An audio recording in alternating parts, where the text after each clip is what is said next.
আসসালামু আলাইকুম। হচ্ছে আমার ইনকিউবেটর আছে।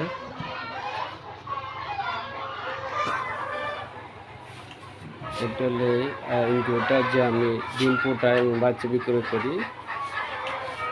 যদি কারো বাচ্চা লাগে তো অবশ্যই আমার সাথে যোগাযোগ করবেন।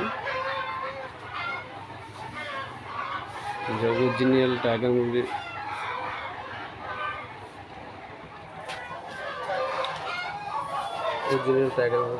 বাচ্চা বিক্রি করে থাকি।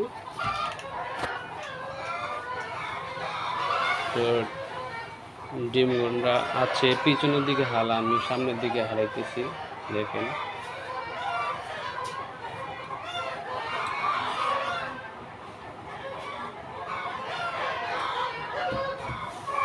দেখেন টার্নিং